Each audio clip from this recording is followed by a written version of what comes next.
नमस्कार दोस्तों, आज की कहानी है मृत्यु एक सत्य है। एक व्यक्ति था, वो भगवान में बहुत आस्था रखता था। वो श्री कृष्ण भगवान का भक्त था। उसके परिवार में वह व्यक्ति और उसकी पत्नी और उसका एक बच्चा और उसके माता पिता सब परिवार में अच्छे से रहते थे, एक दूसरे से मिलजुल के रहते थे, कभी कोई लड़ाई झगड़ा नहीं करते थे और बहुत प्रेम से रहते थे। एक दिन ऐसा हुआ, उस व्यक्ति के पिता की मृत्यु हो गई और वह व्यक्ति भगवान कृष्ण से बहुत प्रेम करता था और उनका परम भक्त था। कभी कभार भगवान कृष्ण से उसकी बात भी हुआ करती थी। इतना वो मन का शुद्ध और साफ था, क्योंकि भगवान की भक्ति सच्ची श्रद्धा से करता था, इसलिए कभी कभार उसकी बात भी हुआ करती थी। अब उस व्यक्ति के पिताजी की मृत्यु हो गई और वह व्यक्ति भगवान कृष्ण से प्रार्थना करने लगा और भगवान कृष्ण आए और उस व्यक्ति की भगवान से बात हुई। तब उस व्यक्ति ने परमात्मा से कहा कि हे परम पिता, क्या आप मेरे पिताजी को जीवित कर सकते हैं? मैंने उनकी खूब सेवा की और मैं माता पिता की सेवा करना चाहता हूं और मैं आपका परम भक्त हूं। तब प्रभु ने कहा कि मैं आपके पिताजी को जीवित नहीं कर सकता। यह विधि का विधान है, यह मेरे हाथ की बात नहीं है। मरना एक दिन सबको है और मृत्यु एक सत्य है। लेकिन वह व्यक्ति नहीं माना। उसने कहा कि मैंने आपकी सेवा की है, भक्ति की है, मैं आपका परम भक्त हूं। और वो कृष्ण भगवान को कोसने लग गया, कहने लगा कि मैं आपका परम भक्त हूं। यह ऐसा कैसे हो सकता कि आप भगवान होके मेरे पिताजी को जीवित नहीं कर सकते?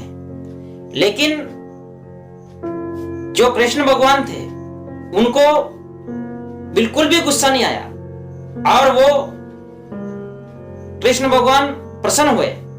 कहा कि आप मेरे परम भक्त हो, यह सत्य है, लेकिन यह भी सत्य है कि मृत्यु एक न एक दिन आनी है और मृत्यु सब व्यक्तियों की होनी है। कोई इस मृत्यु से बच नहीं सकता है। और भगवान कृष्ण ने कहा कि हे भक्त, आप ऐसा करिए, किसी एक घर से एक मुट्ठी ज्वार लेके आना और उस घर में किसी की मृत्यु न हुई हो। और वह व्यक्ति 2 दिन तक गांव में घूमता रहा, हर घर में गया और कहा कि जवान है, तो कहा कि हाँ है। कहा कि आपके घर में से किसी की मृत्यु हुई है, तो कहा कि हाँ हुई है।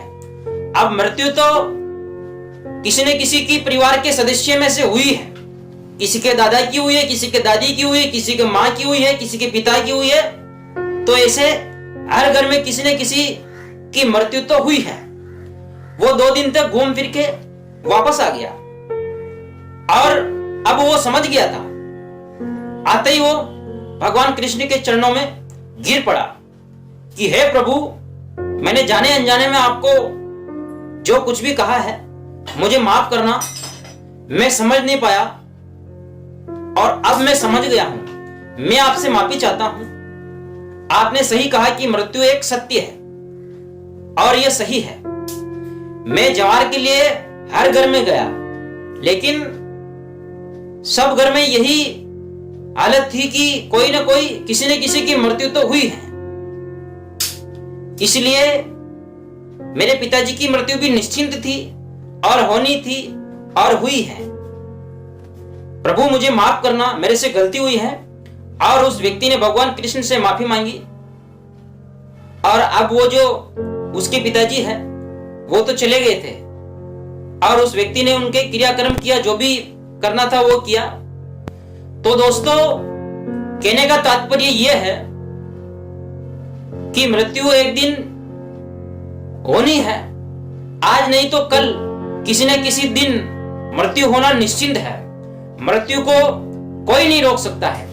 ये विधि का विधान है, जिसने जन्म लिया है उसको मरना पड़ेगा।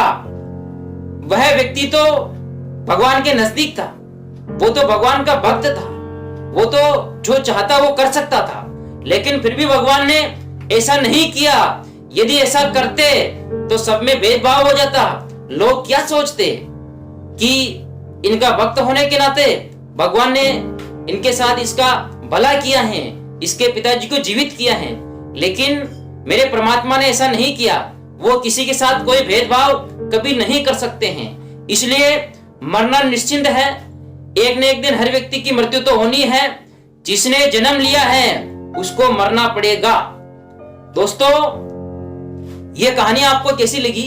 ये वीडियो अच्छा लगे तो इस वीडियो को आप लाइक करें, शेयर करें, कमेंट्स करें और मेरे चैनल धनुज बसेटिया को सब्सक्राइब करें। धन्यवाद दोस्तों।